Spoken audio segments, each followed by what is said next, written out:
Today I want to show you how to replace a Kohler AquaPiston.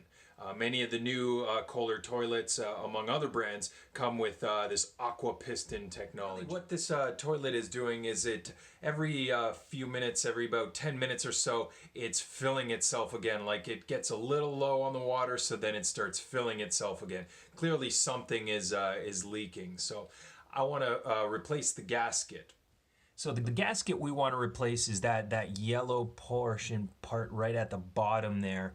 That kind of is the seal between the bottom part and this top cylinder part, so that once you activate the flush handle, this part raises up and all the water evacuates itself there.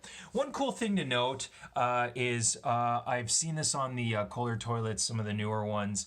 They do have this UPC code that you could scan here with your iPhone. Will do it automatically. Android, you might have to download another app. But scan that UPC code and it'll bring you right to a PDF on some common problems and how to fix them. Super handy, and kudos to the person who thought of doing that. So first things you guys are going to want to do is turn off the water. Next, you guys are going to want to empty out the tank if you haven't already done so, and remove the chain from your flush handle. Next step, you're going to want to disconnect this filler valve or tube. I'll take off both ends just to make it easier.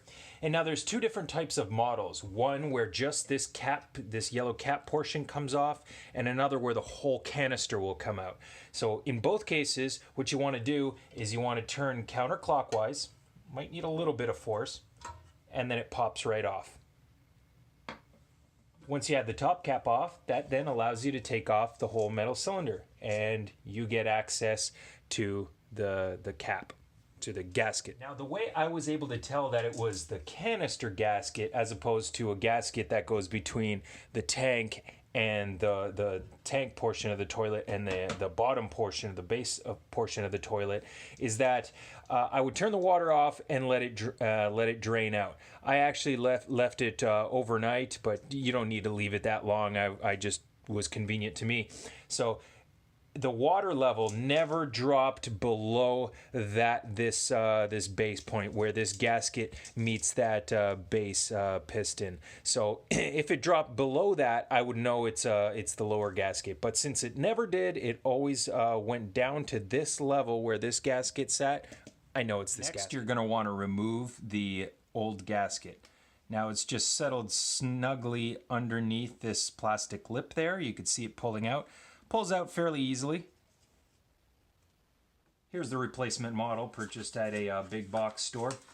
There's a couple of different rings here, different sizes. That's just because there are a couple different supporting piston types. If you're a stickler for the OEM, sticking with OEM products and Kohler brands, like I mentioned about that UPC code that's on the inside of the tank, there's a bunch of model numbers. You could Google any one of those model numbers. In this case, it's GP followed by a bunch of numbers. You could Google that and that'll bring you to a bunch of stores that sell this exact product. Next, you're going to want to put the new seal onto the canister. Now here you can see where there's that lip. You want to seat the gasket right inside there.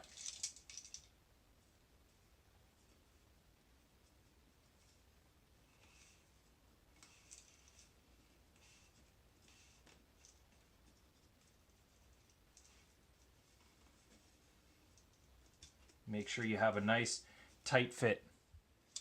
Next, you're going to want to assemble everything just like you disassembled everything. So we're going to put the canister back in, and we're going to turn this time, make sure it's seated, and we'll take the cap, put it on, make sure it's snug, and then give it a turn clockwise until it clicks. Put the filler tube back on.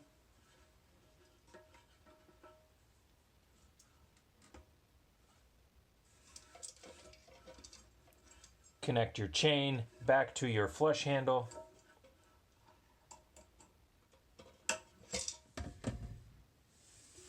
Turn the water back on.